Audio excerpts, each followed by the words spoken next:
Good evening. My name is Andrew Mertha, and I'm the George and Sadie Hyman Professor of China Studies and the Director of the SAIS China Global Research Center here at Johns Hopkins SAIS. I'm delighted to introduce our speaker tonight, and I'll get to that in just a moment. But before I do that, I would like to thank all the people working behind the scenes who've made this event possible. So specifically, among others, I'd like to thank Ellie Rostam, Michaela Tucker, Brittany Medina, Hasta Coleman, and everybody else whose name I have not mentioned. One person whose name I will mention is our speaker tonight, Professor Margaret Lewis. Professor Lewis is a professor of law at Seton Hall University. Her research focuses on law in China and Taiwan, with an emphasis on criminal justice and human rights. Professor Lewis has been a Fulbright Scholar at National Taiwan University, a visiting professor at Academia Sinica, a Public Intellectuals Program Fellow with the National Committee on US-China Relations, I'll come back around to that, and a delegate to the US-Japan Foundation's US-Japan Leadership Program. She is a member of the Council of Foreign Relations. Her publications have appeared in academic journals such as Columbia Journal of Transnational Law, NYU Journal of International Law and Politics, Vanderbilt Journal of Transnational Law, and Virginia Journal of International Law. She's the co-author of the book Challenge to China: How Taiwan Abolished Its Version of Re-Education Through Labor. She has participated in the State Department's Legal Experts Dialogue with China and testified before the Congressional Executive Commission on China, and is a consultant to the Ford Foundation.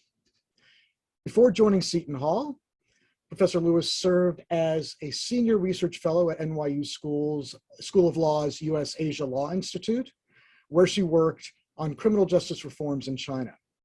Following graduation from law school, she worked as an associate at the law firm of Cleary, Gottlieb, Steen and Hamilton in New York City.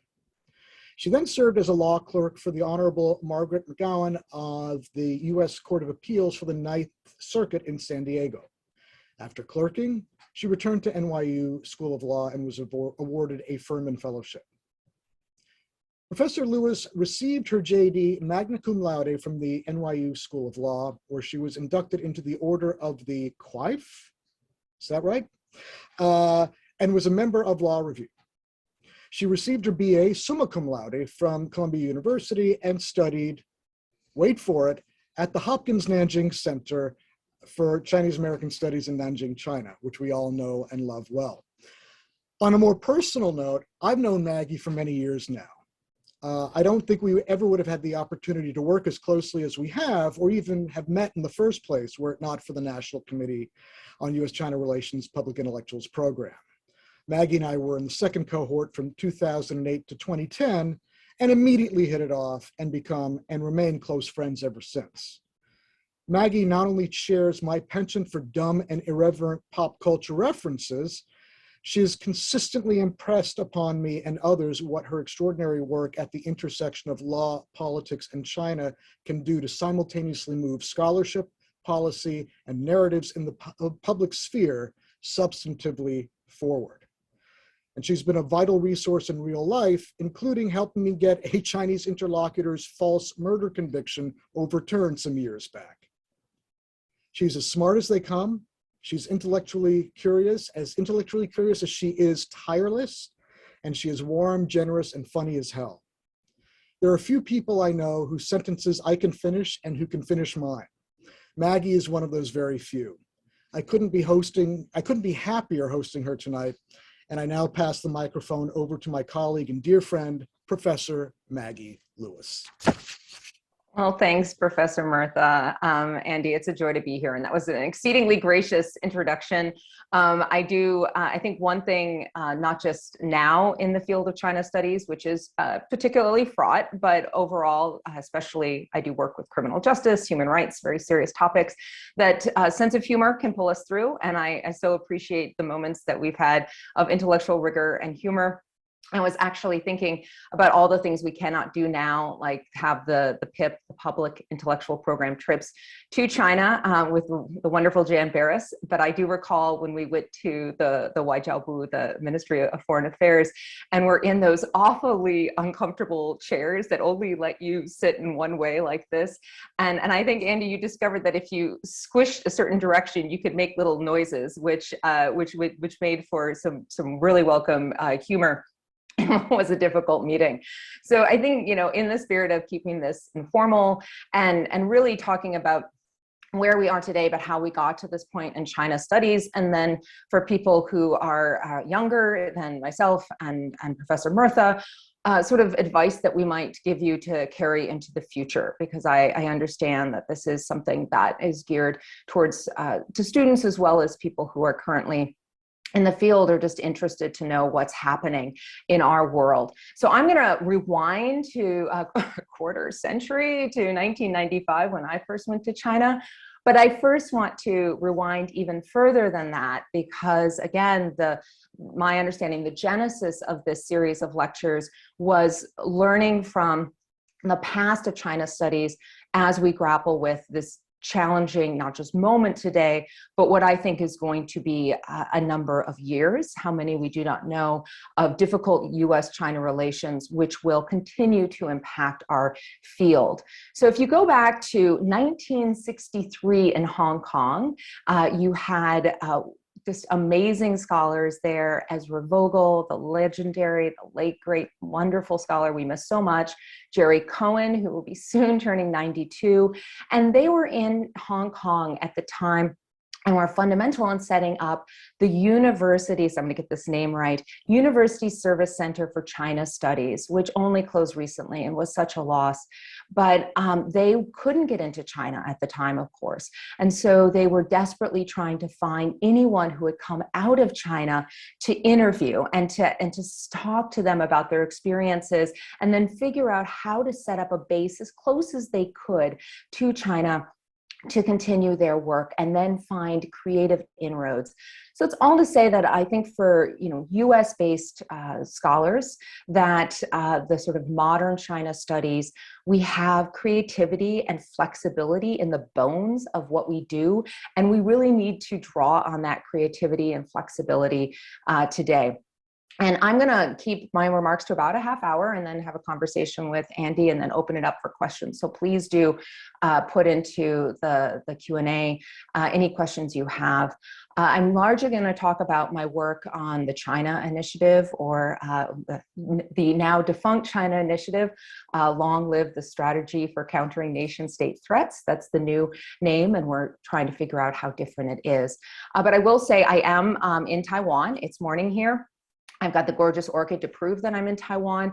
I'm not going to talk about Taiwan because today is about China studies. And I think that unless you're studying historical documents that might be housed here in Taiwan, that Taiwan studies is very distinct. And I'm happy to answer questions about that, because that is an interesting, I think, point we're at right now in the United States, where oftentimes Taiwan studies has been housed within China studies, but we're increasingly seeing separate Taiwan studies programs, recognizing that it is a distinct discipline.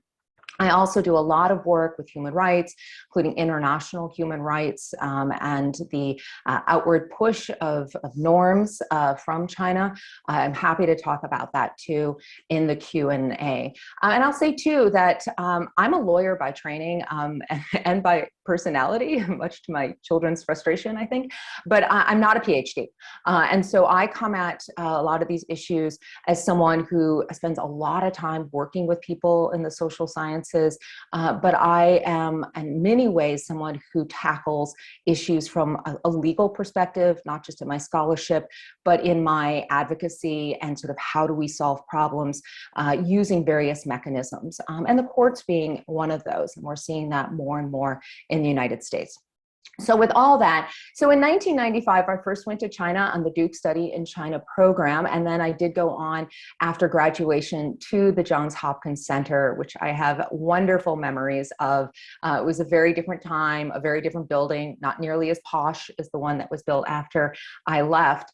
And then I spent 2 years in the late 90s working for Couder Brothers Law Firm, which is no longer there.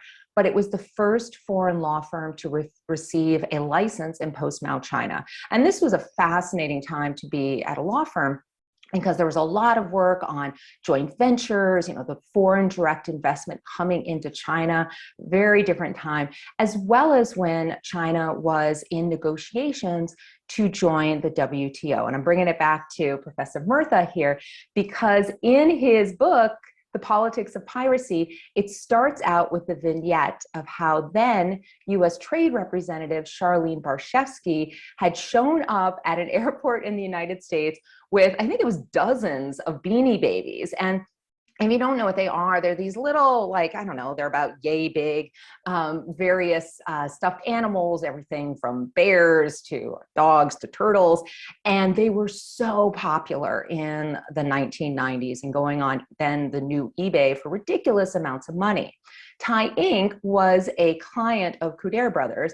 And so there was a desperate attempt to try to stem the flow of fake Beanie Babies. We're talking holograms on the tags, heat sensors. And so Charlene Barshevsky, who had been there to negotiate trade relations, ends up coming back with a bunch of, I don't think she realized they were fake, but fake Beanie Babies. And there were actually restrictions on the number of Beanie Babies you could bring in. And so let's almost say, that was not the only intellectual property dispute at the time. It was deeper than stuffed toys. But I do think it shows that, when we go back to that point, the disputes over intellectual property and concerns about competition in science and technology were comparatively quaint compared with today. And there was a lot of optimism that by bringing the PRC into the WTO, into the international community, that it would increase intellectual property protection, and some of that has occurred, and socialize, I think, China more into the international rules-based order. I think that there's, we could relitigate whether that was the right choice, but I personally very much think that given the information at the time and how things have played out since, that was a smart move. Now, after I went to law school, I switched away from more the corporate side and went to work on criminal justice reforms in China. And at that point, I was based at NYU. And so this was a really interesting time. It was the Hu Jintao era, and we had really, especially compared to today, amazing access to scholars and even NGOs in China. So we would go over and do work on, for example, death penalty reforms. In 2006, there was a major change where it used to be that the provincial level courts could decide ultimately whether someone was given a death sentence and executed. There then was a switch bringing that power back to the Supreme People's Court in Beijing, which was then adding on a layer of scrutiny which had been lacking ever since the Yenda, the strike hard campaigns of the early 80s. And still, it was sensitive. We couldn't just talk openly about, overthrowing the system or changing things dramatically, but there was space for enhancing individual rights within a one-party authoritarian government structure. And for example, China signed the International Covenant on Civil and Political Rights, the major foundational multilateral treaty for human rights, in the late 90s. And right before the 2008 Olympics, so the Summer Olympics, there was a push by a number of scholars, law professors, activists to tell the government that they should go ahead and take that next step after signing that covenant and actually ratifying it, becoming a full party. And that seemed like something that was very much in the realm of possibility in that 2006, 2007, even getting into 2008. And so I think that, now when I look at people entering China studies, I do feel a sense of loss that it's not just because of COVID, although that of course has made it so much more difficult to get to China, but that the political climate is going to probably make it so for some time to come, if who knows when, that not having that ability just to go to a conference and chat with people at the tea breaks and over lunch and have those informal connections in a way that was so available to those of us who were studying and living and working in China at various points more like 20 years ago. So we go forward a little bit, and what I saw as we got out of, the WTO, it got established as far as China joining it, and intellectual property became an increasingly sticking point in the US-China relationship.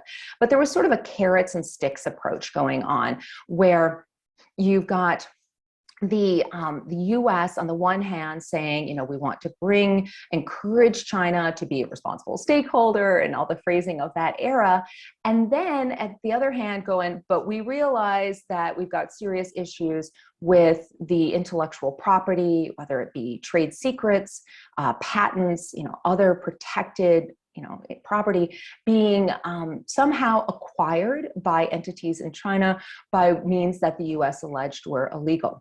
And so when you go to the visit of Xi Jinping to DC, which I think was 2015, I kind of have to remember exactly when, that they had, on the one hand, this statement about we're going to continue these dialogues on intellectual property. At the time, we also had a bilateral dialogue on human rights and a lot of other conversations going on. But you had also the beginning more of the use of criminal tools in the United States to show displeasure with what was happening in China, not just with intellectual property, but increasingly with cyber, and here, being the hacking. And so there was a famous indictment, so formal charging of a group of hackers that were connected to the PLA, to the Chinese military, with really great pseudonyms, not just their real names, but like Ugly Gorilla is one of them, sort of their hacker name. And it was clear when the Obama administration, when the Department of Justice, DOJ, issued, had a grand jury, asked a grand jury to issue that indictment, that none of the people on that indictment, none of the defendants were actually going to see a courtroom in the United States, because under China's own law, they're not going to extradite their own citizens, even if they wanted to, which they wouldn't in this instance. But it was a political message using the US criminal law to say, we see what's going on, we are expressing our displeasure, and we're going to focus on this. And so you saw that during the Obama years. And you also saw increasing scrutiny of researchers, of academics in the United States who had ties to China via their national origin and their names, and so the ethnicity. Now, I want to be very clear that on two things, that all of the concerns then and today about entities in China, particularly ones connected to the party state, right, to the formal government and or the Chinese Communist Party, which are, of course, closely intertwined.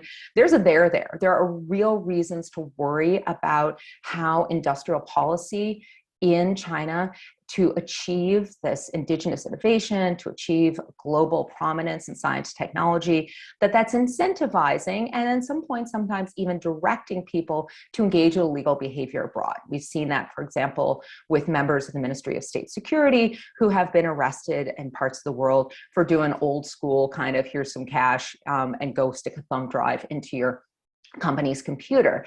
But that's relatively small chunk, but more generally, this concern that intellectual property was flowing out of the US and sometimes by illegal means. And so we started to see people feeling like there was some risk associated with collaboration with China. And this was a shift because, I think a decade ago even, there was a real push by a lot of universities to say, we want to increase collaboration with Chinese entities. You saw, these opening of large campuses, whether it be NYU Shanghai, Duke Kunshan, and then suddenly you started to see this wariness creeping in, especially as there was enhanced concerns out of the government. And then I remember in 2015, the FBI put out a threat awareness film and called The Company Man. And there was actually one before that, The Game of Pawns, which is loosely based on a true story. I'm a child of the 70s, 80s. And so for me, it felt like watching an after school special, like Don't Drink and Drive, but it was, don't go to China as a student and end up cozying up to people who are going to try to recruit you to be a spy and join the CIA. So that was Game of Pawns. And then the second threat awareness film was The Company Man. Again, loosely based on a true story of a person working in a US company who was bought off to steal company secrets and give them to a China-based entity. And I watched this and I was really concerned because when I saw it, I saw a lot of stereotypes and tropes and very sort of one-dimensional China threat rhetoric starting to emerge. And again, this was under Obama. And so I'd written an article then, When Foreign is Criminal. And there I was looking at just sort of how the US criminal law brings in concepts of foreignness. And when does that make sense? There might be times, for example, that we say we don't want foreign entities to give directly to political campaigns in the US. That's a legitimate concern.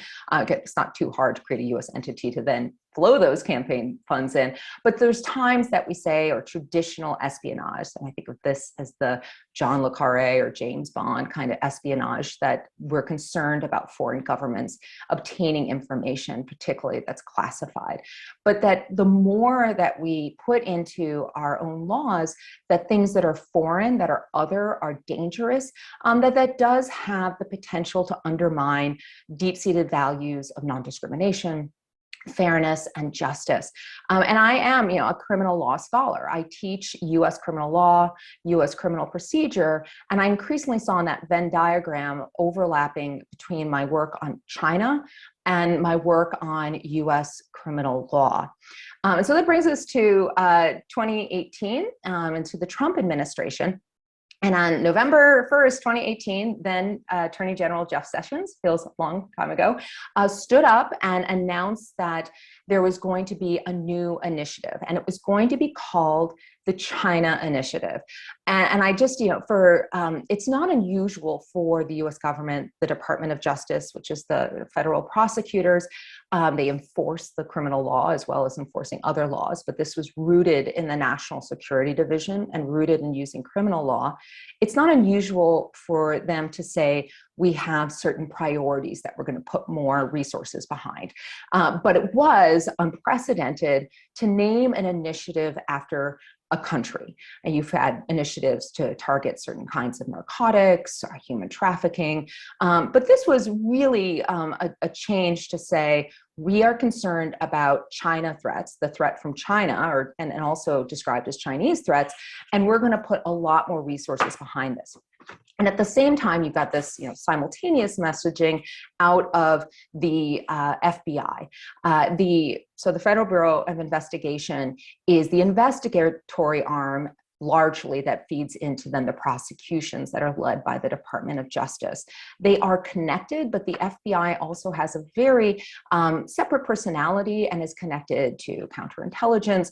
And so they are intertwined, but they do have separate existence and personalities.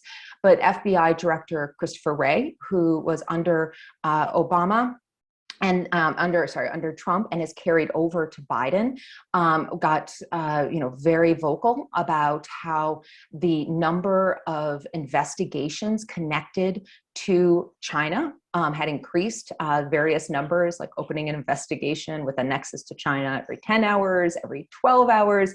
And so it varied, but that this was a real concern that particularly economic espionage was on the rise. And that's sometimes called industrial espionage. And it's a specific code provision, a specific criminal provision in US law. But what it means is stealing trade secrets. So stealing proprietary information that a company or another entity has, and giving it or attempting to give it to a entity that's connected to a foreign government. It could be that foreign government directly, or it could be some sort of whatever pseudo think tank or other thing that had enough of a relationship with the foreign government that it was essentially just a conduit. And there was some a couple of big announcements of charges being brought. And I was very concerned when I saw this announcement. I was in my office in New Jersey, and I give out at around exam time to my 1Ls, my first year law students, usually those kind of foam stress balls that you can squeeze. And I had some in my office, and I think I didn't throw one at the screen, but I almost did, because like, this is not going to go anywhere good. And I've spent that now, I guess, 3+ years working on, saying that, yes, we should be concerned in the United States about what's happening with China's industrial policies and science and technology. We should be worried also about hacking, but the China Initiative is the wrong approach.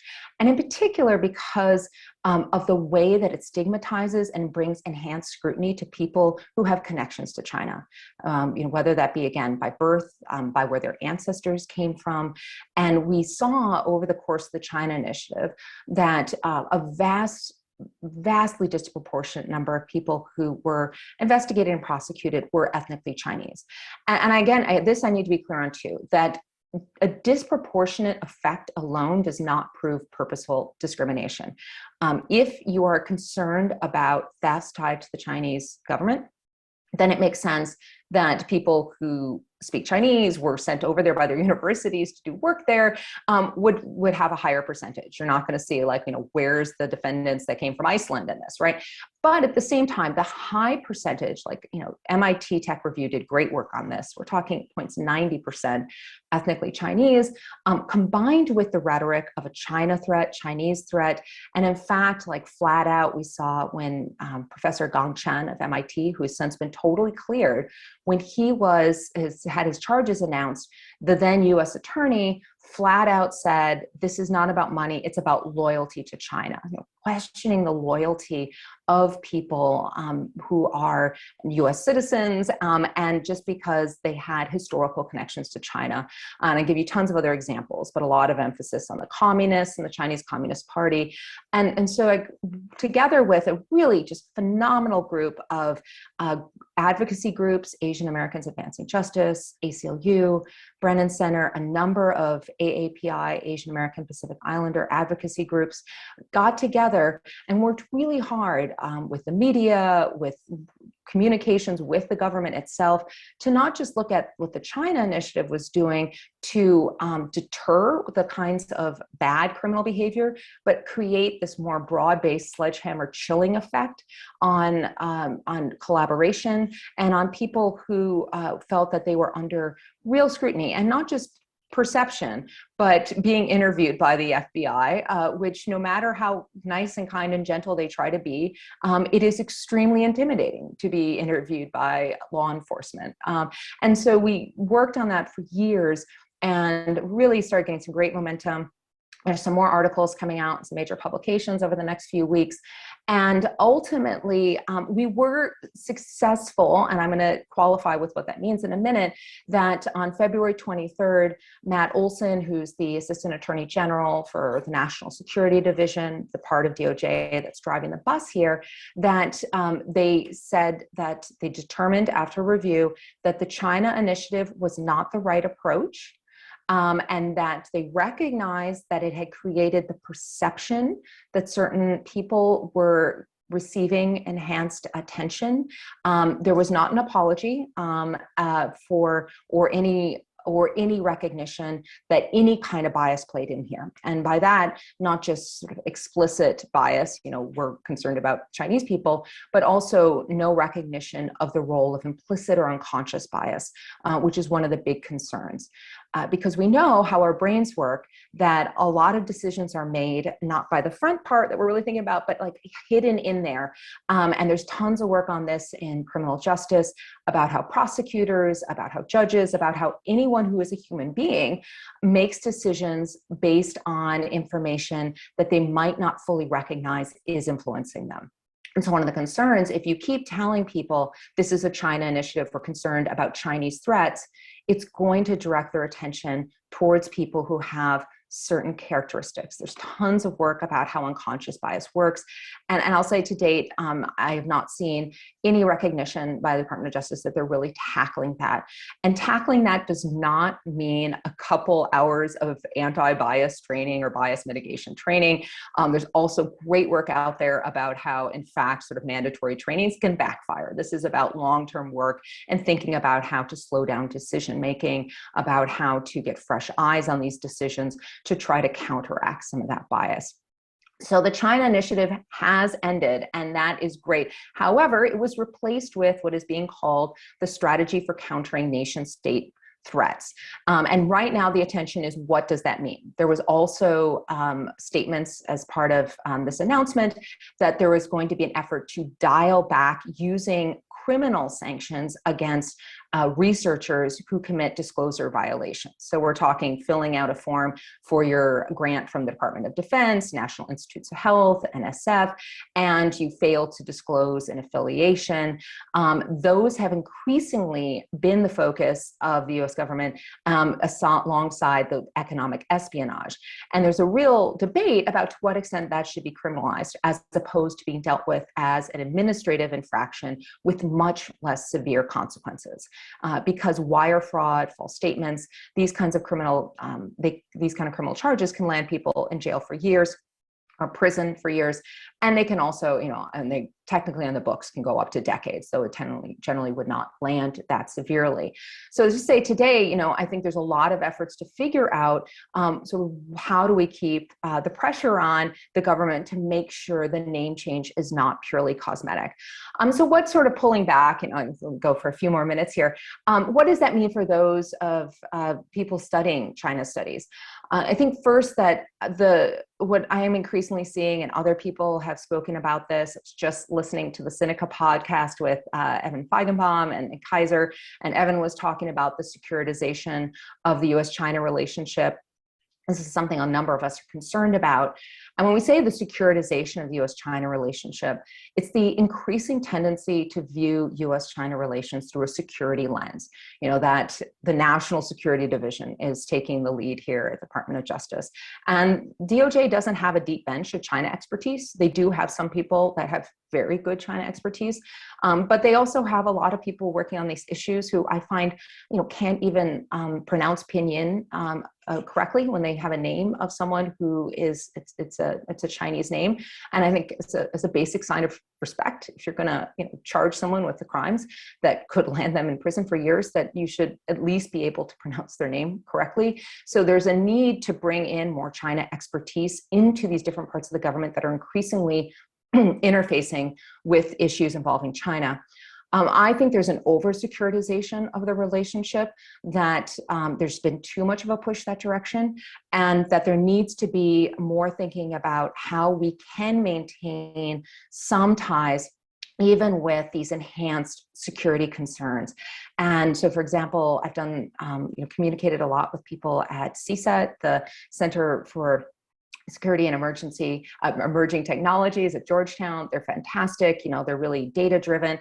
And so we need to take that security approach that CSET and others are bringing and combine it, I think, as much as we can with more of this old school qualitative approach, try to maintain as best we can people-to-people relations to try to humanize what's going on so it doesn't just have this pendulum swing.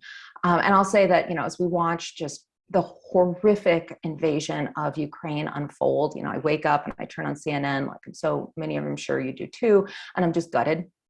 And what I'm seeing, and one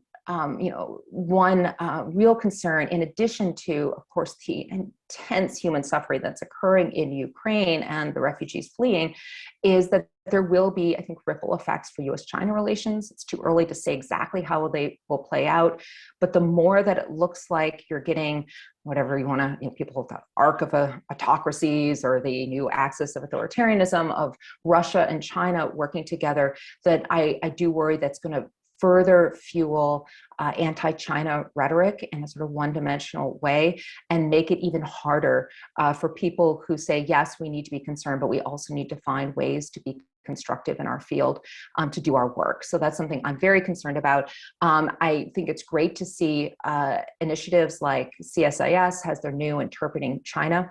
So the Center for Strategic and International Studies has a new project, if you just Google Interpreting China, where they're trying to bring more translations of primary documents from China into the public realm and then have very smart commentary about those documents. Because even if we can't get in, even if we're kind of back in some ways in 1963 with Jeria and Ezra in Hong Kong, we can get documents. And so we need to use what we can get as effectively as we can. So just a couple more things and I'll finish up. I think, so what's the role of scholars? I think scholars are more important than ever, people who are true to principles and not to governments. I, as someone who does criminal justice, I can't tell you how many times in meetings with my Chinese counterparts, I've heard about Abu Ghraib and Guantanamo and George Floyd and, and all these like terrible treatment of the Native Americans. And I say, yes, the US government has done terrible things. I'm not part of the US government. I have plenty of energy to criticize multiple governments simultaneously and to not deflect and do the whataboutism. So I think right now, as scholars, the more that we can, really dig in, be evidence-driven, and to make it so that we don't let narratives take a life of their own that are going to fuel distrust that isn't based in fact. But when I say that too, I also think that being objective does not require being devoid of emotion, and that we can study things and still feel passionately about our fundamental normative commitments. And so it's a fine line to walk. And again, I am a lawyer, so I tend to sometimes get a little bit more on the advocacy side, but that we're going to be in a time where US-China relations are going to affect domestic studies of China, and that being true to these commitments of open discourse and free exchange, while still figuring out where are the guardrails that we need to put in place to make it so that our open academic model does not have vulnerabilities that we aren't ready to accept. And so I just, I'm a glass half full kind of person. Because I couldn't do what I do if I wasn't. But right now, I don't even know if the glass is half full, but there's something in the glass, right? And so we're going to keep finding, the ways to be, to contribute to making it so the US-China relationship stays on the rails, and that we continue to try to understand China as what it is, not just how it's perceived from DC. And what that means is as soon as we can get more people into China, I fervently hope that the Fulbright program will start again. I am a Fulbrighter, but a Taiwan Fulbrighter, which is going gangbusters. But we need to get more people back into China. And so for the younger people who can start exploring those options and have the ability to deal with long quarantines. I quarantined for 15 nights with my children. I never want to do that again, but especially people who have the flexibility to travel and deal with some challenges along the way. I think that we really need to find ways to support our students to do that. So I'm going to stop there and then let Andy ask me whatever he wants. Thank you so much, Maggie. That was fantastic. That was really, really wonderful. And I know that we have some questions already percolating up, but I want to take advantage of my of this part of the program to just to get into a conversation with you on some of the points that you raised, and maybe to extend and deepen some of them, because there's a lot there, and it raised some questions that I didn't really have before. Let me start. Well, I should also say that I'm a Fulbrighter too, but I'm a PRC Fulbrighter. So, but let me, let me start with this one, which I think hopefully will resonate with some of the students who are a little bit anxious about entering into kind of an interest in China at this point in their of their careers, and at this point in the bilateral relationship, because I think that there are a number that are thinking, is it really worth it? And I think you made the very strong point that yes, it is. But let me ask this a different way, and this is more for people in graduate school. Yes, you are activist friendly. Yes, you are not, you are not saddled with, a PhD in political science, but, you do, your scholarship is as serious as anybody else's. And what you're doing now is, very much China related. It is rich, it is nuanced, it is deep, it is, it has the, there's a certain amount of risk acceptance there, which is, one of the things that I think kind of contributes to the fire in our bellies, when we're doing this kind of research. Is it as satisfying kind of overall, or, does it reach similar levels of satisfaction with kind of earlier research that you did kind of on the ground in China? So does it scratch, some of those itches, all of them? Which ones doesn't, does it? Which ones does it not? I think I'd really love to know the answer. And I think a number of people tuning in would also, I think, really benefit from it. Yeah, and I think that, there can be different issues to scratch, right? And I am I'm so grateful that I had the time that I did have in country in China, whatever, you do this sort of like, what was the longest hard seat train you ever took, right? And part of that, but I do think, that was, I feel very fortunate, and I hope that those experiences will come back. I don't think that's happening fast for many reasons. In part, you just can't just pick up a train ticket and disappear to China like how we used to.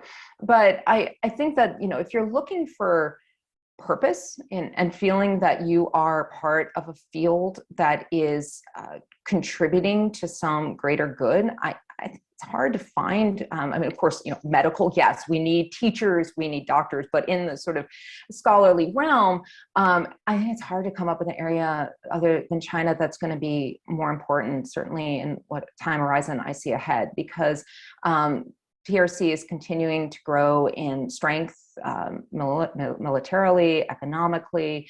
There's these big questions about, is the US in decline, and we can talk about Indo-Pacific and Taiwan, but there's going to be so many facets of the US-China relationship that are really not just for the international relations scholars, right? It's feeding into what so many of us do, looking at China, whatever you want to do, the touching the elephant, touching the dragon from different points.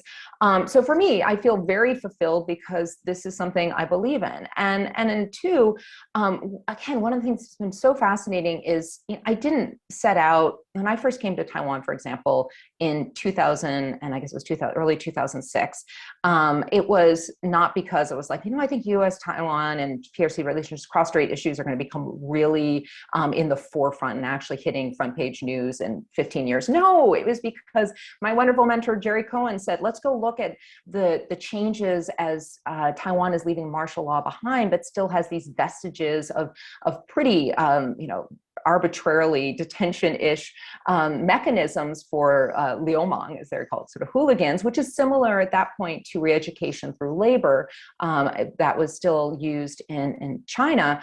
And that was a technically administrative sanction, but if it walks like a duck and it sounds like a duck, it's criminal. So anyway, it was about doing good work with good people on issues that I felt were meaningful at the time, and then being open to saying, and so where is this next step where it's going to be intellectually interesting? Because I love what I do, not just because I think it's hopefully making the world a little bit better, but also because you do see that there are many gaps that need to be filled. And so I never expected that I would spend so much time working with AAPI communities. When I got into China studies, Asian American studies was separate, as it should be, because the experience of being raised in the United States as someone who had at some point ancestors coming from Asia is a totally different experience than being someone who just happened to start taking Chinese in high school and then started studying China. But the more that we saw these domestic reverberations, not just because of the China initiative, but of course COVID and all of of the rise in anti-Asian discrimination and hate crimes that we've seen with that, we've seen how that the world of China studies and the world of Asian American studies have intersected in a way I've never seen before. And so it's like, okay, I need to start learning more about this whole group of scholars. I also didn't expect to spend so much time with people who did things like nanotechnology and hydrogels and lasers, which is awesome, by the way, computer. But I spent a lot of time talking with people who are hardcore STEM fields. But they have been pushed into advocacy because they're like, I can't just go to my lab anymore and be in that world. I need to be concerned about what's going on with the view of China and how that impacts my work. So that's all I'll say. I'm finding new itches to scratch just because I've always thought there's going to be things that are out there, and who are the interesting people who I like to spend my time and energy on. So far, so good. But I don't know where we're going to end up in a couple of years, but I'm on the ride. I think that's a great way of thinking about it. And we are on the ride, and, it is what it is. And it not to kind of overdose on metaphors here, but, it is kind of like a mechanical bull, and you just, you kind of go with it. Let me ask you a question that reflects on a question that one of the students asks. And I'll ask that question later, I guess, but let me ask kind of my variant of it, just because I think it's relevant to this part of the conversation. And that is, given the political climate, and it's really something like, when I descended from the ivory tower, from Ithaca and came to DC, now that coincided with a real sharp downturn. Nonetheless, it's really, really something. I think one of the earlier points that you made about, the IR, leaving China to the IR folks being not a great idea. I think, it's not just it's not the China IR folks, it's the IR folks. And the kind of work that you and I and that many, many others do on understanding what's going on inside of China is something that just has not penetrated the crust of, just the dominant narrative here. And when I do bring it up, when I have the opportunity to do so, in a way that isn't politicized, people are actually delighted because it's something else other than what they've been hearing, and it forces them to think about China in a different way, and in a way that I think they almost immediately recognize as being of merit and of value. But I guess the question that I had, Maggie, sorry, just, is there a question in there? And that it is, have you had any kind of pushback, or have you had any problems, with kind of accusations of being, soft on China or a panda hugger, given the kind of work that you do? Because that is something that a number of the students, particularly those from China or of Chinese or Asian descent, nonetheless, do feel, even established scholars,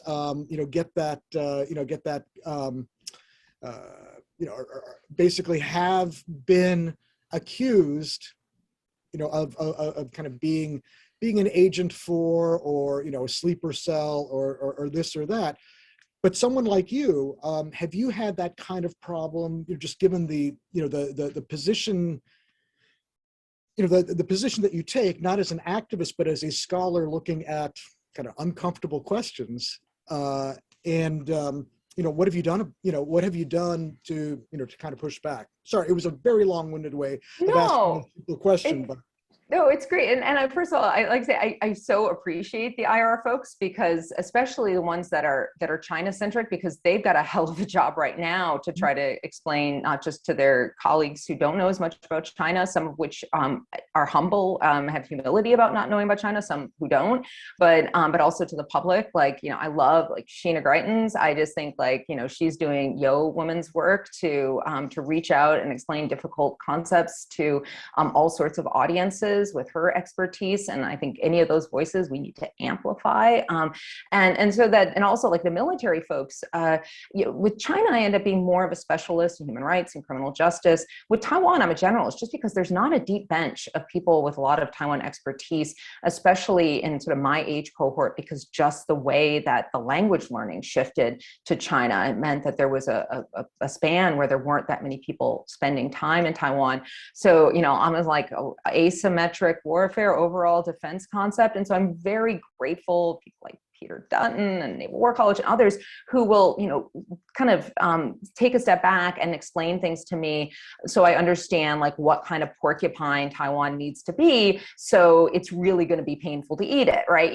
And those are the things that, so I think that finding the people who are willing to be open-minded to listen to the China expertise if they don't have it, but bring their expertise in whatever it might be from, naval warfare to game theory, right? And so as far as, so most of my work has been criticizing the Chinese government. I mean, I've written at length about how, for example, evidence reforms that were supposed to make it so coerced confessions would not be used in court have been wah-wah, right? So they put into the criminal procedure law in China what was supposed to be efforts to decrease the reliance on oral confessions that tended to be done in secret in ways that made it so, if not flat out torture, other forms of practices that we might not want to have infusing into the criminal justice system were influencing behavior. And I've actually been to a police station where they have one of those tiger chairs, the metal chairs where people are strapped in, and in the floor in front of it, it was like, Tanbai Dish was basically saying, if you truthfully confess, you'll feel at ease. I'm like, this is what you're looking at? So most of my time has been criticizing human rights practice in China. So it's been interesting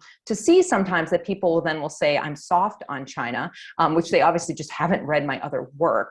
But I find in some ways, because this was not intentional, but because I have such a deep bench of rigorous work looking at the criminal justice system in China, that has made it easier for me to not get sort of the panda hugger label, because I'm like, I just said that China should unsign the International Covenant on Civil and Political Rights because they're undermining the basic fundamental purpose of this treaty. So under international law, they should just be kicked out essentially, because they're not in it in a sincere way, which that good faith standard is fundamental. So I think individually, I've kind of got ways to push back on that.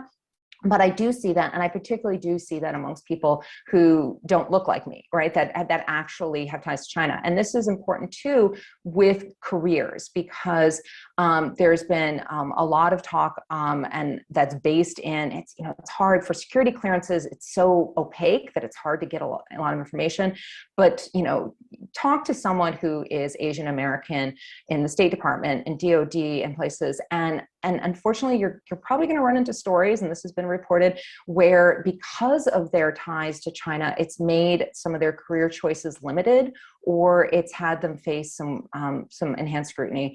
And so I really applaud things like the Truman Center's report on transforming the State Department and trying to not only increase the pathways for people to get in if they don't have the social and economic means, basic things like making paid internships, which is critical to pipelines, but also more generally recognizing that you need to make government departments, not just the State Department, but others, be more representative of what America looks like today. And I do recognize that people who are Asian American tend to face uphill battles, some of which are clear and some of which are sort of more nefarious. But that also makes it all the more important to have allyship. It's very common on these issues that I'm one of a few people who's not Asian American. Brennan Center, ACLU, others also have a number of people who are coming not from being directly impacted populations. But for that, I just really, these issues should not be on the shoulders of the AAPI communities alone, in part because it just resonates more the more voices we have saying this, but also just like these rights matter to everyone. Like, we want government to be making decisions based on non-discriminatory factors. And that is easier said than done. And so we really need to make it so that people from all different kinds of walks of life and backgrounds are pressing for those standards to be put in place. That's a long way of saying, yeah, there's trolls and, I roll my eyes and, and I'm also a woman. And so I on a regular basis, I destroy almost manals, right? There's a manologue that almost happened next week, but I'm going to be there. So it's not going to be that. And so I think just in general, I think maybe partially because I'm, now a tenured professor and I have certain status, it's easier for me. And I recognize that students starting out in this field, it's not, you can't push back sometimes as with as much gravitas that it's sometimes not taking this seriously. So this, I say, find good mentors and mentors who are not just like you. It's really helpful to find people who come from different backgrounds. And as much as possible, try as early as you can in your career to fight back on imposter syndrome, because I do find too that I think sometimes people pull themselves out of the game when they should be in the game because of their own self-doubts. And I understand the reasons for those self-doubts that have been fused and pushed by society in all sorts of different ways. But I think too that that's something that is, as teachers, that we can do, is to try to empower our students to make sure that they find ways to be part of the conversation early in their careers. I mean, great points. I mean, I want to echo and amplify this idea of, you know, just the corrosive nature of imposter syndrome, especially because so many people are really good at hiding the fact that they too suffer from it, because we all do. And you know, I think it's a huge lifting of a burden for somebody who's kind of on the front end of their career to recognize that what they're feeling, you know, on that dimension is perfectly natural. And not only, you know, and probably even with something like the study of China, you know, you need to have some degree of humility, because otherwise you're just not going to get it. I wanted to drill down a little bit, and then I'll get to some of the other questions, but on particularly the racial component of all of this, because this is something that, you know, you say this is the first time that a policy like this has been targeted, you know, that's targeted a country. And it is, you know, a country or a people or, you know, however you want to, you know, define it. And it is something that, you know, that is, there's all sorts of problems with, with doing it that way. But what can we do, those of us who are in positions of responsibility, but also who have, you know, some degree of, as tenured faculty, you know, some degree of freedom and autonomy to, you know, go to bat for or otherwise help students and colleagues who are the targets of this, you know, of let's call it what it is, of this kind of racist atmosphere. Yeah, and so, you know, some of this is sort of what can we do in the short term, and what can we do in the long term, because I mean, systemic change is long and hard. And again, I teach criminal procedure, and so much of that course is about how racism against people who are Black and brown pervades. It's woven into the DNA of our criminal justice system, right? You know, and go watch Just Mercy, you know, or read it, and just for the 13th and all these, like, it is racism and you know is unfortunately part of what is in the US, you know, like woven into our country. And I say this, I'm in Taiwan, but of course I'm a US citizen. But, you know, things can be done about that. We can do better, right? And so that's where I start from, is that, and recognizing those changes slow and hard, but there has been change, and a lot of it is positive. There's been, you know, of course, you know, some negative trends, and even against people of Chinese and more generally Asian descent, because also Americans and, you know, are not particularly good sometimes at differentiating people of different Asian backgrounds. But this, if you go back to Hoover, right, and this goes way back, where, you know, good old McCarthy era and everything, that it wasn't just about Russia. It was about concerns about people connected to communist China as compared to Red China. And so there's deep historical roots of distrust of people who are Chinese in the United States, you know, long before the sort of current era and US-China relations. So what can you do? So I think, you know, the first thing is that what we know about bias is the more that we interact on a regular, substantial basis with people who are not like us, who have different characteristics, that is helpful. So again, not the like sort of, we did an anti-bias training, woohoo, but rather like, I think really bringing in different perspectives, different backgrounds. And so that is one thing that I tend to find in the law enforcement community. It tends to be white and male. And so one thing I think we need to do is really work on diversifying and getting people in. That won't solve it alone. There's lots of studies showing, for example, just getting police on the street who are not white does not solve issues with racism, but it is one facet of the situation. I think it's also really important to remember innocent until proven guilty. We've had a lot of people, I think, who have not even just been in the investigation stage, not even formal criminal charges, and that can destroy careers alone. Right. And so I think that that's something that we need to really hold to and not start doing this while you're being interviewed, you're being talked to by the government. So you must have done something bad, which is a very human urge. So just fight back on that tendency. And I also think, especially people in academia who are spanning into administration, this is going to be really tricky because, again, I am a lawyer, so I understand why the general counsel's offices are conservative for the lowercase c. Their job is to make it so the university avoids legal liability. That's what they're supposed to do. But one of my things, and I was talking to a science reporter about this, was that, so for example, the U.S. USICA, the U.S. Competes Act, which used to be the Eagle Act, or lots of acronyms, but the now 2,000 some page bill that's churning through Congress that has to do with everything from Taiwan stuff to China stuff.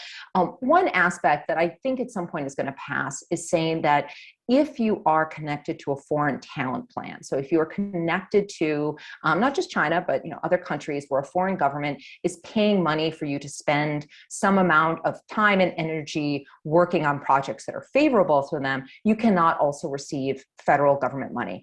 And I think that's a legitimate question. To what extent should, by law, we say, hey, if you are taking money from certain places, we're not giving you money? And that's legit. What I worry about is that when, probably more than if, some sort of law like that passes, that we're going to see a buffer zone created, that in an effort to avoid liability, that will further chill collaborations with China, because sometimes it's kind of unclear, like, is this a talent plan or what kind of connection?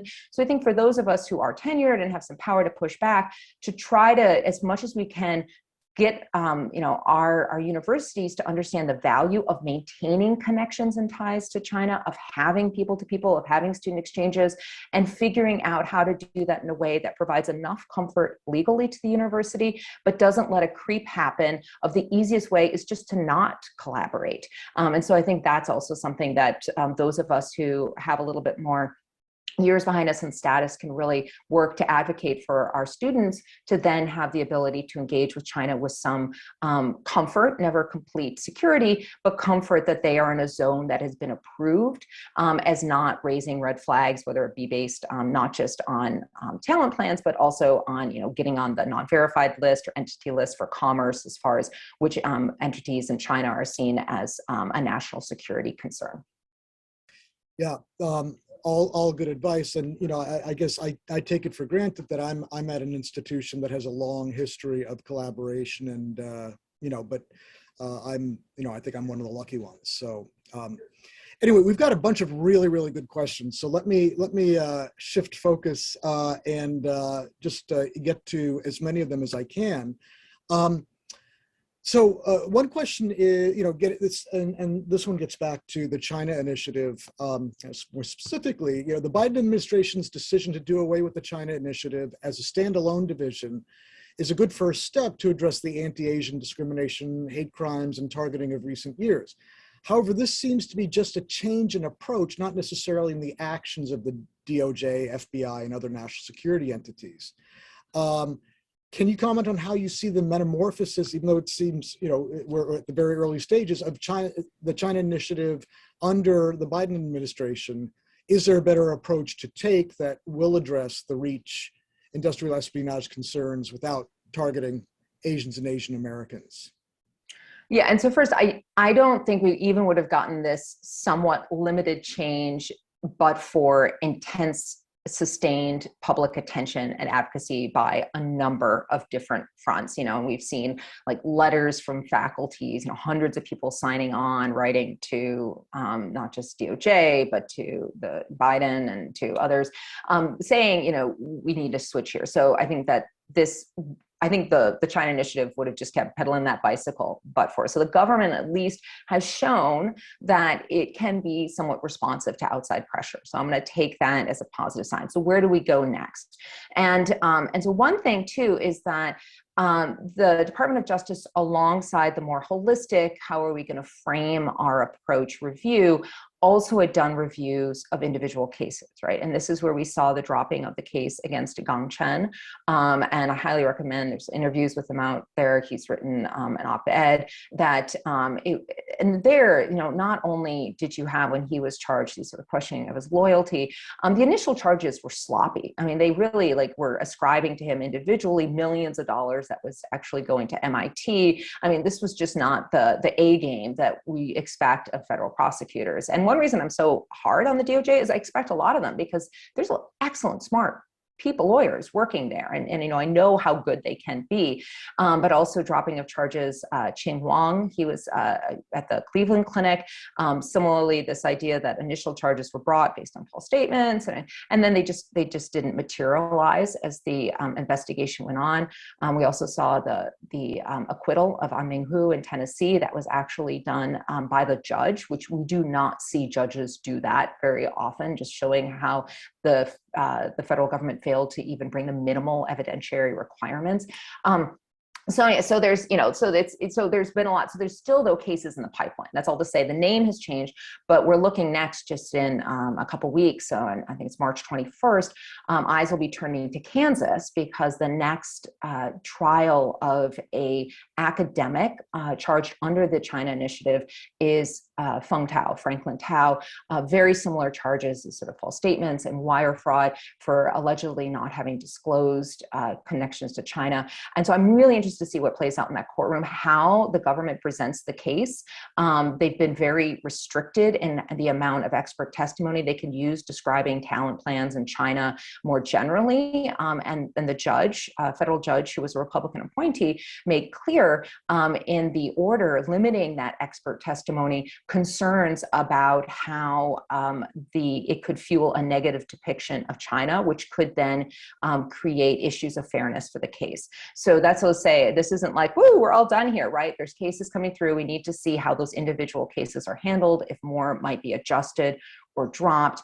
And then as we go back to the cases that haven't even started, there's greater recognition, and I really hope this continues, of the need for coordination among the law enforcement community and the science and technology community, particularly OSTP, the Office of Science and Technology Policy.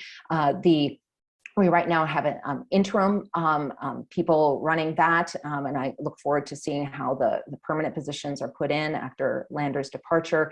But OSTP working with these granting agencies, NSF, NIH, to clarify first and streamline grant disclosure requirements. And this is critical, because one of the issues is that different granting agencies have different forms, and some of them even have restrictions on how many lines you can fill in. So some things they're like, well, I left that off, I ran out of lines, right? So the clearer and the less onerous, just the more streamlined that grant disclosure reporting requirements are, the easier it is to sort out the person who makes a whoopsie mistake, like, I didn't know I need to put that down, or you didn't tell me, which I really think that's administrative, or, if anything, that you're going to have or it might just be like, can you fill out the form again? Compared to the opposite end of the spectrum, and the nefarious, I'm taking, bags of cash on an airplane and stuffing it under the mattress, right? And that's where I think there is a role for the criminal law, that it shouldn't be a tool that's taken out of the toolbox, but it should be used very limited. So I think a lot of energy now needs to be put on bringing that science, technology, STEM area together with the China studies people, with the people who do law enforcement, to figure out how, again, we can get the scalpel-like deterrence of really destructive behavior while having still a welcoming atmosphere. Because one thing that I feel, there was a lot of pushback after even Olson just changed the name, and he was at Scalia Law School at a national security. I mean, the setting was like, we take national security seriously. We're changing this name and we're going to hopefully use the criminal law a little less, but it wasn't a radical statement. But you still had a number of senators and other members of Congress jump on the DOJ as they're basically selling the US out to China by taking away the China initiative. And what that argument where that I think is fundamentally problematic is, of course, is not just we should believe in non-discrimination, but even putting aside if that's not going to convince you, but that economically, the US has relied on a flow of talent from China and other foreign countries to the United States, artificial intelligence, all these different fields, right? As I said, like nanotech and computer science. And it's hard to measure. We're trying to get better data, but certainly the anecdotal evidence is overflowing that the US is not looking like a great destination. And so even if people are only motivated by the goal of all of this, the goal of the China Initiative is to maintain the United States' prowess in science and technology, then you should want that pipeline to continue. And so that's where I think too, I think it's an argument that can be made to audiences that might not be as sympathetic to some of the more sort of human rightsy arguments, which I think should carry the day on their own. Fair enough. Fair enough. Let me ask another question that's also a bit technical, but I think it's got some real relevance to those of us in academia. So the DOJ had no definition of what constitutes a China initiative case. And while the initiative was supposed to focus on economic espionage, it has primarily only been able to charge academics with research integrity issues. Can you speak to the legality and the viability of bringing these cases forward? Since most of them were dismissed, it seems that the main impact has been the destruction of careers and reputations of these academics. I know you've touched upon this, but this idea of research integrity.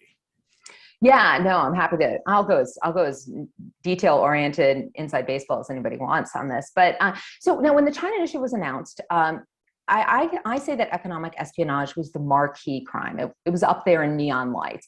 But there were a number of bullet points of what this initiative sought to accomplish. And it was broad, like including working with the Department of the Treasury. And there was one too that was like, I think it was near the bottom, that was basically like, work with China to make them, they didn't say responsible stakeholder, but it was basically that. I'm like, how's that going after the first 10 bullet points were basically like, we're worried you're stealing our stuff.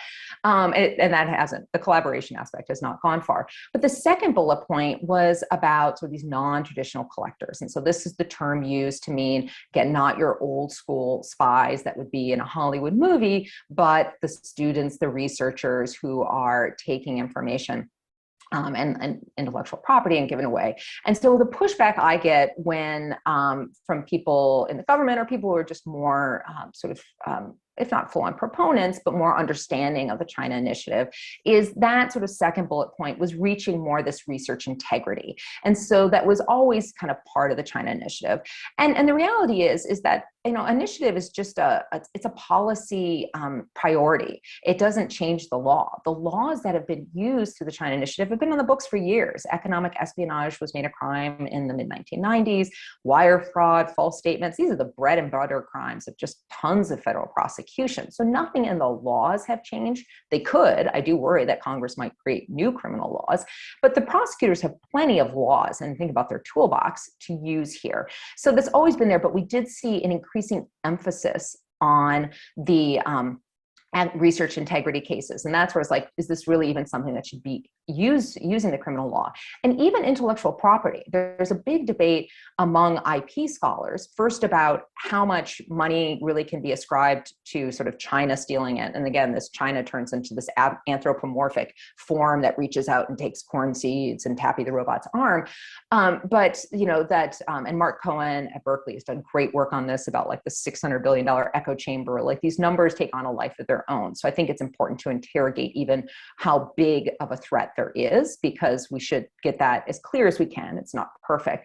But so we've got, the IP fields, a lot of that is generally dealt with with people suing each other. If a company steals another company's stuff, sometimes it's criminal, but a lot of times it's taken into civil court and you get remedies because someone stole your stuff. So there's also an interesting conversation about to what extent should intellectual property be something that the criminal law is used to protect. And I think those sort of basic, more fundamental questions also need to not be taken for granted and asked again. So that's all to say, like, the China Initiative was mushy, and yeah, they never said what it was. The list changed over. There was a website which has now been archived but still accessible with example cases. There was never an exhaustive list of here are all the China Initiative cases. And that list adjusted, if a case was dropped, but also MIT Tech Review and Eileen Guo and Jess Allo, and they're great, had asked, about an explanation, and then the DOJ adjusted the list. And so my favorite example was the turtle smuggling case. So for a long time, there was a case listed that had to do with, it was, I think, a Singaporean national, but that somehow endangered protected turtles were being smuggled out of the US. And when you read the press release, it even got to the point of talking about, like, some were more expensive than others. So it was a little orientalizing there too. And I was like, how is this anything to do with anything? So they dropped the turtle smuggling case, but that's all to go. It was always kind of mushy, which I think too kind of shows that amorphous China threat rhetoric, and how it sweeps in a, again, very, I guess, go back to Said and orientalizing. So let's be specific. And this is, sometimes people talk in terms of the small yard, high fence approach. And, like, what are really the types of intellectual property or just assets more generally that the US seeks to protect? What are our interests? And then let's build a friggin' high fence around them and protect them from anyone, because guess what? People connected to other countries do steal stuff. Maybe it is a lower rate. I think that's, question that. But that is really, I think, where we need to try to be as focused on what are the assets, what are the interests of the United States, and then how do we protect them from threats, domestic and foreign. Makes sense. I'm going to switch to a more general question. This is the one that I was kind of referencing a little bit earlier. So one of our students asks, as a Chinese-American young scholar in China studies, how should I navigate between the shadow of McCarthyism in the US and the tightening of control of access to basically data and other types of information in China? Yeah, that's a great question. So I mean, so part of this is, if for people who do want to work in the US government, then I think you should get some really good advice from people who can counsel on what are triggers for background checks that are going to be problematic, because it's just the reality that does take some planning. And so I know, for example, like here in Taiwan, some of the Fulbrighters that are here getting master's degrees and whatnot, some of them, they came out of the Air Force Academy and Naval Academy, and they want to go and they want to work in the US government. And so being in Taiwan for further language study, I think it made a lot more sense. So I do want to be practical. I don't want to just say, follow your bliss and it's all going to work out. So if you really do want to have that government path, having some good conversations with people who can advise what are going to perhaps be not just blips, but serious roadblocks, that's something better to do earlier than later. I think in general, just that part of it too is accepting you're going to get that criticism no matter what you do. And so I always hate saying, like, develop a thick skin, because no one should put it on the people who are experiencing that discrimination and rhetoric, that you just need to be tougher. But I think you're never going to fully avoid it. And I just want to be also realistic about that. If I get it, then certainly, someone who has ties to China because of their heritage is going to get it. And then I'd say that just, develop sort of, that, if you do really strong work that's data-driven, evidence-based, and is defensible, and you don't overstate your claims, like I really don't speak in terms of racial profiling, because I think that, a lot of what's going on with the Department of Justice, especially under Biden, is not intentional, like, let's go through the name list and find everyone who's got Wong or Chen or whatever is their name, but it's much more of this insidious and conscious bias and other sort of threat framing, is to be make it so that your work, you can really defend it. And that's critical. And I think in this age of Twitter and whatnot, it's easy for people to throw a lot of bad hot takes out there. So I just say too, that especially early in your career, just be very thoughtful about what you're putting out there into the world, and to make sure that you can stand firmly on both feet and support it. And if you do that, and you've got good people that are your professor and everything that back you up, that's sort of, it's not going to be easy, but hopefully that will put you in the best stead possible. And let me just ask the mirror version of that question, which is, you had mentioned initiatives like CSIS, in kind of bringing, translating and providing commentary on kind of key Chinese language documents within China. I mean, what are some of the things that we can do to try to somehow mitigate our inability to access things kind of firsthand on the ground in China? Yeah, so I think, again, we can still get documents, and that's great, and get them translated. I think that finding ways to get those sort of more technical, I think sort of geeky China conversations into the public sphere. Everything I love, like the Monkey Cage blog and places that take our deep research with hundreds of footnotes and put it in a way that's more digestible for people who have very tight time limits. Like, I get that someone in the Department of Justice is not going to read my 36,000 word article with 400 footnotes, but they will maybe read a piece I put in Foreign Policy that's 1,000 words with just a few hyperlinks that distills down a much more robust research piece. I think that like CRS, the Congressional Research Service, has excellent people working there, and they can pull in expertise, not just for that they have internally, but outside. And again, they're making these sort of much more bite-sized reports. Some of them are longer, but some of them are a couple pagers for members of Congress to try to interface as much with those channels to get accessible but reliable information, and then hopefully have follow-up.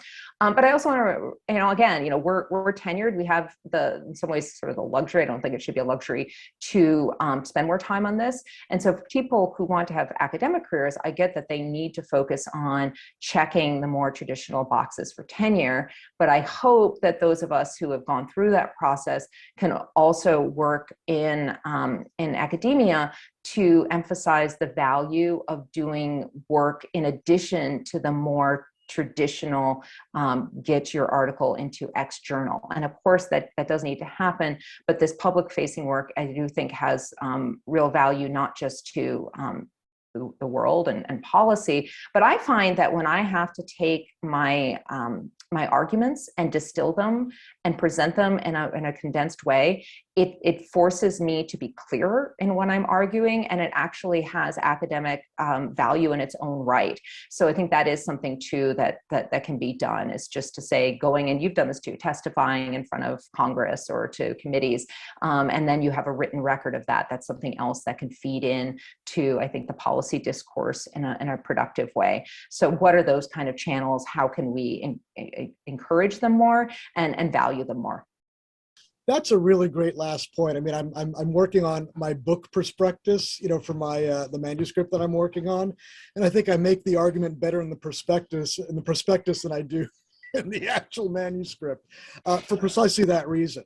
So hopefully we have time for one or two more questions. So one is, I saw your recent Twitter post about the upcoming visit of the UN Human Rights Commissioner to Xinjiang, and the failure of past UN representatives to get a transparent picture of what's going on the ground in China. Are these visits still useful despite being curated by the Chinese government? What is a more effective form of human rights investigation in China? Yeah, so God, this is such a tough one. And it's a big question about to what extent can outside pressure change or influence the choice set of the Chinese leadership and actually have them move the needle, right? Because I think that we need to be realistic about how much outside pressure is going to change what Xi Jinping does. I do think that we can, targeted sanctions and these now efforts on like the Uyghurs Forced Labor Act and thinking about supply chains and putting more pressure on businesses. These are all important and need to be encouraged. But one thing that I've seen in my career has gone from working almost exclusively on human rights in China to working on China's view. And here I do use China writ large, speaking of the government, that how their view of human rights is having influence beyond their borders, and we see this in the discourse in the United Nations, hearing a lot about the right to development, which is like nails on a chalkboard for me, not because I don't believe in economic and social rights, but because the way it's presented is that a right to development is the primary human right, and focusing on getting people enough to eat and a place to sleep means that you can put off the political and civil rights, where the basis of the post-World War II international human rights framework is that the economic and social and cultural rights and the civil and political rights are interdependent and indivisible. Like, you need a free press alongside making it so people eat. So this is one thing that I think has been really interesting to see, how the outward push of China's framing of human rights is becoming more apparent, and can debate how much this is making the world safer, autocracy or authoritarianism, as opposed to, a revisionist world order. But when it comes to bringing in these special rapporteurs who are experts in the UN structure, and you, as mentioned, Philip Alston, who was, until I think 2020, the special rapporteur on extreme poverty. When he had visited China, he was, it should be that the special rapporteur shows up, eats breakfast, and is like, whoo, let's go out to, I hear there's a detention center, or I want to go see this village. And of course, no, China, what China wants to do is like, hello, here's your itinerary. We will take you to model village outside of Kunming, and then you will go talk to 3 carefully selected scholars who, and that's antithetical to what this process is supposed to be, because you're supposed to just go and see. And so when Alston had come back, Professor Alston, he had said, no, people I wanted to talk to, I found out that they were dissuaded from meeting with me. And I was taken to see these Potemkin type villages. Or you go back to the earlier visit of the special rapporteur on torture. Similarly, it was supposed to be unfettered access. It was not. So do I think that we get, when Michelle Bachelet shows up, that she's going to just be able to get in a car and be like, we're going? No, but that doesn't mean that the international community should not demand that. We don't want to have slippage in what it means to have a special rapporteur visit. It should be unfettered access. That's the standard that to which this visit will be judged. And I totally trust, everyone, Sophie Richardson at Human Rights Watch and everyone at Amnesty to be watching. They've already had, I think it was 200 organizations sign a letter saying that also this visit should not be an excuse to delay the already extremely delayed report about the situation in Xinjiang. So I think that pressure is really important. And this is hard, and this is a whole nother conversation about to what extent being, I think, sometimes excessively polite and diplomatic is perhaps, yes, you want to be civil and respectful and engaging other countries, but you also don't want it to be that Beijing can be like, whoo, we had that visit, we're done here. No, that you can be forthright and still very, I think, diplomatic. That part of being diplomatic is being straightforward, candid, and sticking to principles. And this visit, no, it's going to be controlled, but we're going to say that's not what it should be. And we'll see what happens. Yeah, there's also something to be said for, being able to read between the lines and see things that can't be fully controlled, even if it's something like a mood or or just a sense of kind of an overarching, whether it's, dread or, or kind of some kind of repressive sense in the air. I certainly felt that when, when Jan and I went to Xinjiang in 2009, we were getting the tour, but it was impossible to mistake the overall kind of mood, which was just unlike anything else I've ever seen in China. And that was 2009. Right. So let me end with a with an easy question. So this gets back to your, basically the beginning when you were talking about securitization of, U.S.-China relations.